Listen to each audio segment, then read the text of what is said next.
Shalom anak-anak Tuhan yang dikasihi oleh Tuhan Yesus Kristus.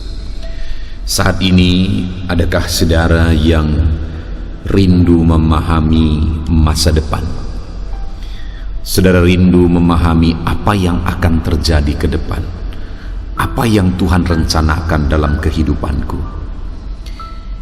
Ada banyak mungkin pertanyaan di dalam kehidupan saudara, khususnya ketika banyak kesulitan, banyak pergumulan yang saudara hadapi. Itu membuat masa depan itu menjadi tanda tanya besar bagi saudara. Saudaraku, ada pesan suara Tuhan yang penting untuk kita renungkan bersama, yang akan membuat kita lega terhadap kehidupan kita dalam menjalani hidup kita, karena kita akan memahami apa dan bagaimana sebenarnya Tuhan mempersiapkan masa depan kita.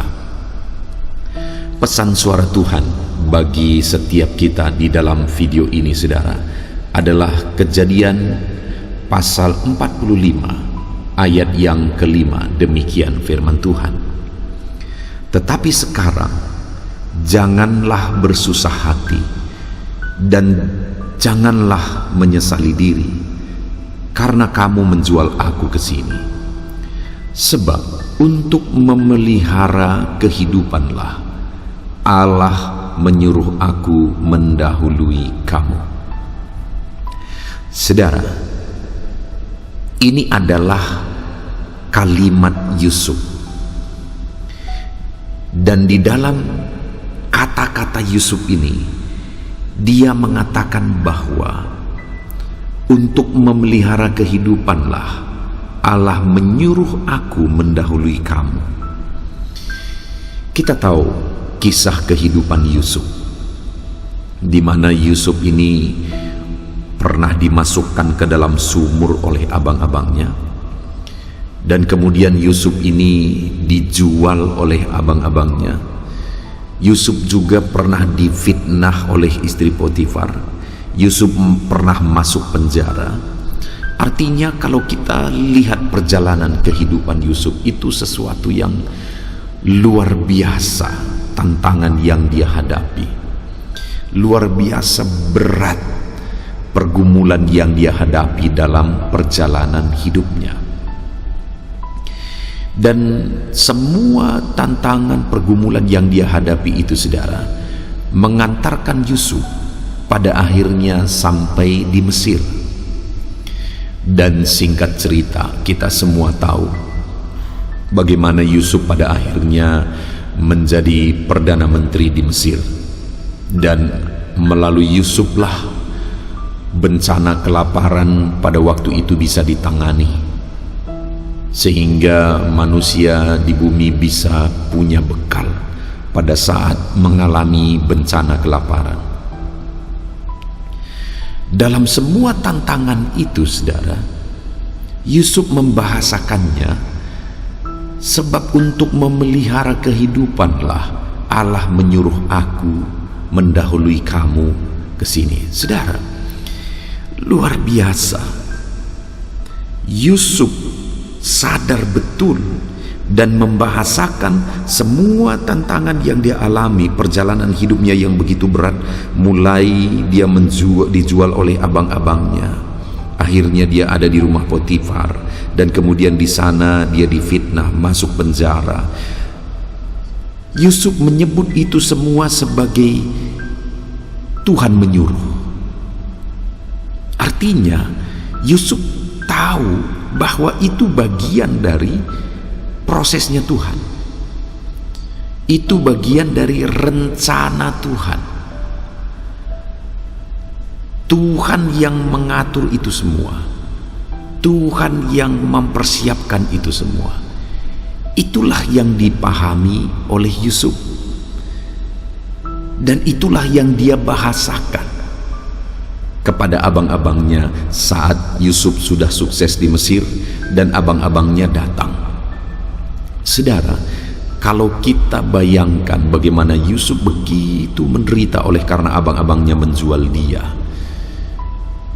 Saat dia bertemu dengan abang-abangnya ketika dia sudah berhasil, itu kesempatan bagi Yusuf sebenarnya untuk balas dendam. Tetapi lihat apa yang dilakukan oleh Yusuf. Yang dilakukan oleh Yusuf itu didasari oleh pemahaman yang benar. Dia berkata bahwa untuk memelihara kehidupanlah Tuhan menyuruh aku. Jadi bagi Yusuf masuk ke dalam sumur itu adalah bagian dari rencana Tuhan.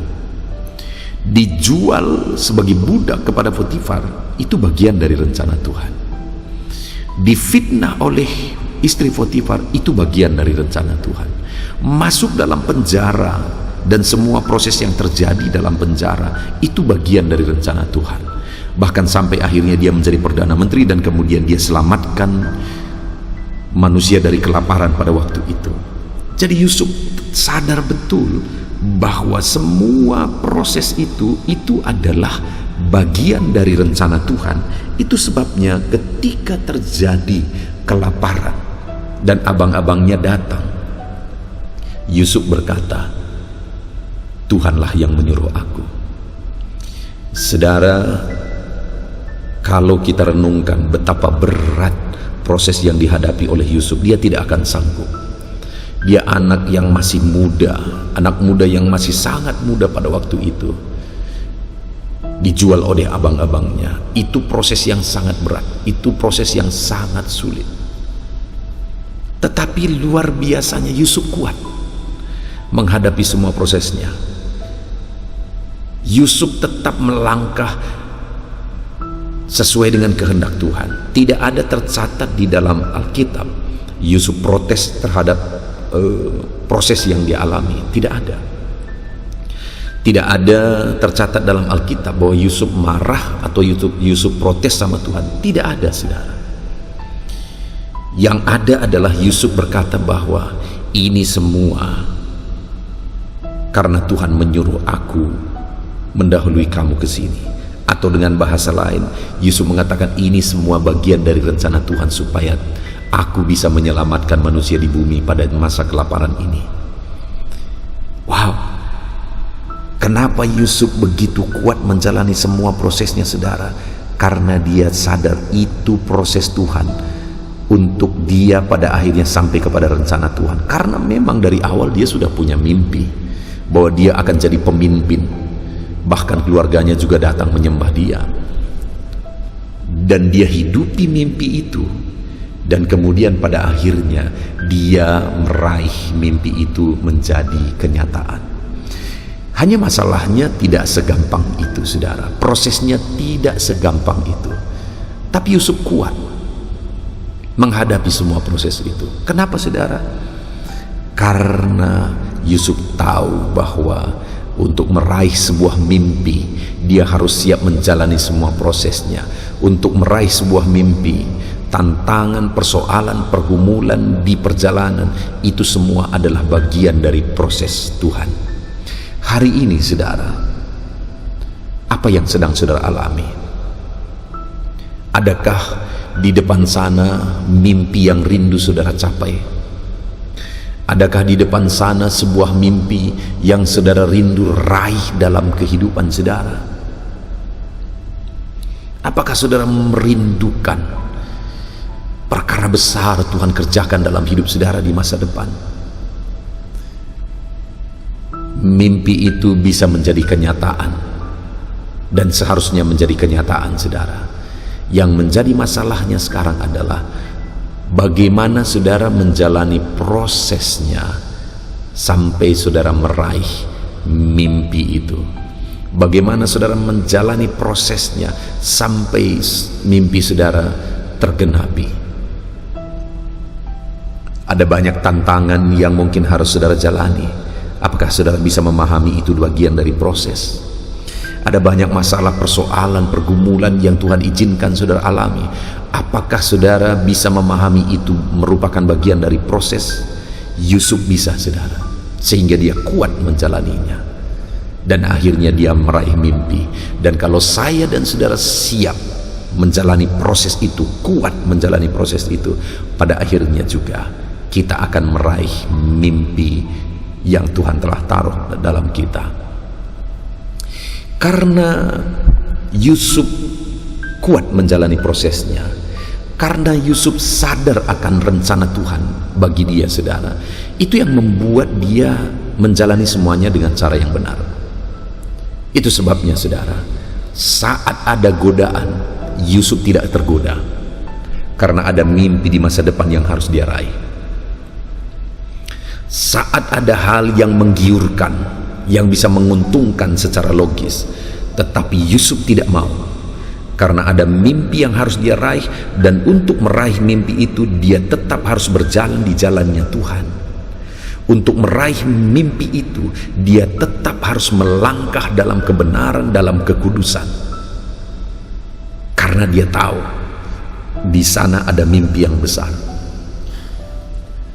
Hari ini, saudara, bagaimana dengan kehidupan kita? Ada banyak godaan yang mungkin mencoba untuk mengalihkan kita dari perjalanan kita menuju mimpi yang besar. Apakah saudara mau digoda oleh godaan-godaan di tengah jalan? Apakah saudara mau dialihkan perhatian saudara dari fokus untuk meraih mimpi yang besar di depan? Jangan, saudara, jangan mau dialihkan, jangan mau digoda.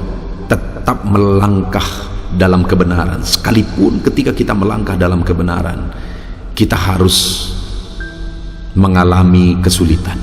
Yusuf untuk mempertahankan kebenaran harus masuk ke dalam penjara. Yusuf untuk mempertahankan hidup tidak mau digoda, tidak mau tercemar, dia harus masuk penjara. Mungkin hari ini untuk kita bisa mengalami perkara yang besar, dan kemudian kita bertahan di jalan yang Tuhan mau, ada kesulitan-kesulitan yang harus kita hadapi. Ada kesulitan yang harus kita hadapi.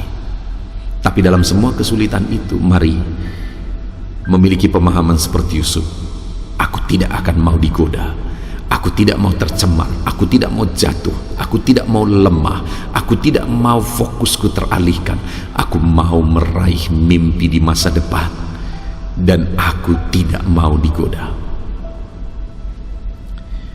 Kemudian, saudara, karena Yusuf tahu semua prosesnya, dia melakukan yang terbaik. Dia mengerjakan yang terbaik, sehingga sekalipun dia hanya seorang budak ketika dijual ke Potifar, tetapi di rumah Potifar Tuhan menyertai pekerjaan Yusuf, sehingga apapun yang dikerjakannya berhasil. Kenapa, saudara? Karena Yusuf melakukan yang terbaik, dan Tuhan memberkati semua pekerjaannya itu. Tuhan menyertai Yusuf dan memberkati semua apa yang dia kerjakan. Jadi, saudara, untuk meraih mimpi yang besar, melangkahlah sesuai dengan rencana Tuhan dan kerjakan yang terbaik. Jadilah pekerja keras, jadilah pekerja yang melebihi dari orang-orang yang tidak mengenal Tuhan. Jadilah pekerja keras yang melebihi semua orang lain. Maka saudara akan mengalami mimpi-mimpi besar saudara diwujudkan di hadapan saudara. Jadi, saudara, bekerja keras itu yang Tuhan mau. Sekalipun hari ini saudara bingung, saudara nggak ngerti lagi, sepertinya tidak ada harapan, tetap kerjakan yang terbaik, tetap melangkah, fokus kepada mimpi yang ada di depan. Saudara gagal, bangkit lagi. Saudara gagal lagi, bangkit lagi. Gagal lagi, bangkit lagi. Kalau hari ini di sekitar saudara ada lampu, silahkan pandang lampu itu. Tahukah saudara bahwa terjadinya lampu itu karena ada seorang Thomas Alva Edison yang bangkit 1000 kali. Bangkit lagi ketika gagal, bangkit lagi ketika gagal, bangkit lagi ketika gagal. Hari ini pun saya mau mengatakan kepada saudara, bangkitlah terus, kerja keras lagi, bangkit, kerja keras lagi. Tuhan akan melihat upaya dan kerja kerasmu sampai akhirnya dia membuat engkau meraih mimpimu. Lalu kemudian saudara, Yusuf ini ketika dia tahu semua prosesnya, dia tidak menjadi pendendam. Bukan hanya kerja kerasnya yang dia benahi, tapi karakternya juga, sikap dan karakternya. Dia menjadi pemaaf. Karena dia tahu itu semua bagian dari proses. Dia maafkan abang-abangnya. Padahal betapa kejamnya mereka bagi Yusuf. Dia dimasukkan ke dalam sumur, dia dijual. Wah, itu satu hal yang sangat menyedihkan. Seorang adik diperlakukan oleh abang-abangnya demikian. Tetapi Yusuf yang tahu rencana Allah yang besar, dia tidak menyimpan dendam, dia memaafkan. Jadi karakternya juga dibenahi, saudara. Sudah, kalau dalam kehidupan kita fokus sesuai dengan kehendak Tuhan, kita jalani kehidupan kita. Kalau dalam kehidupan kita, dalam meraih masa depan, kita tidak mau tergoda, kita terus bekerja keras, dan kemudian kita benahi juga karakter dan sikap kita, maka setiap kita pasti akan berhasil. Itulah pesan suara Tuhan bagi saudara hari ini. Engkau rindu mengalami perkara besar di masa depan, engkau rindu meraih mimpi yang besar yang ada di hadapanmu, maka fokuslah, jangan mau digoda, jangan mau beralih dari fokus melangkah ke depan, meraih mimpi yang Tuhan sudah nyatakan bagi saudara. Dan jadilah pekerja keras, jangan pernah berhenti. Berapapun kali engkau gagal, bangkit satu kali lebih daripada kegagalanmu. Bangkit lagi, bekerja keras lagi, bangkit lagi, bekerja keras lagi. Dan kemudian yang paling penting juga adalah benahi karakter sikapmu, supaya setelah engkau berhasil, engkau tetap bisa bertahan di posisi keberhasilan. Kalau karakter dan sikapmu tidak dibenahi, engkau mungkin bisa berhasil, tetapi pada akhirnya engkau akan hancur. Itulah pesan Tuhan, suara Tuhan bagi kita semua saudara. Raih mimpi, kerja keras terus, fokus terus, lakukan yang terbaik dalam kehidupan saudara, dan benahi karaktermu. Puji Tuhan saudara, saya mau berdoa bagi saudara. Mari ambil sikap berdoa. Bapa di sorga, saat ini hamba berdoa bagi setiap anak-anakmu ini. Biarlah Tuhan, Engkau nyatakan mimpi yang besar bagi mereka untuk Engkau genapi dalam hidup mereka di masa depan. Dan untuk sampai di sana, Engkaulah yang menuntun setiap anak-anakmu ini ya Tuhan, untuk mereka bekerja keras, untuk fokus dan membenahi karakter dan sikap mereka, supaya pada akhirnya mimpi yang besar yang Tuhan taruh dalam hidup mereka menjadi kenyataan. Terima kasih Bapa di sorga, kami sungguh bersyukur buat kebaikan kemurahan Tuhan. Hamba serahkan semuanya anak-anak ini ke dalam tangan-Mu. Berkati mereka ya Tuhan. Terpujilah nama Tuhan. Dalam nama Tuhan Yesus Kristus kami berdoa. Haleluya. Amin. Puji Tuhan saudara. Saya percaya pesan suara Tuhan hari ini telah membangkitkan iman saudara, telah memberkati dan memotivasi saudara untuk terus melangkah. Kalau saudara merasa diberkati melalui renungan pesan suara Tuhan ini, mohon dibagikan renungan ini kepada banyak anak Tuhan yang lain supaya mereka juga diberkati. Kalau saudara merasa diberkati melalui renungan ini dan saudara rindu memberi persembahan syukur untuk menopang kami dalam pelayanan media sosial ini, Tuhan kiranya memberkati saudara. Saudara lihat di layar video ini saudara akan lihat di sana ada nomor rekening yang didaftarkan, di mana ke sana saudara bisa memberi persembahan syukur saudara. Puji Tuhan saudara, Tuhan kiranya memberkati saudara dalam nama Tuhan Yesus. Haleluya. Amin.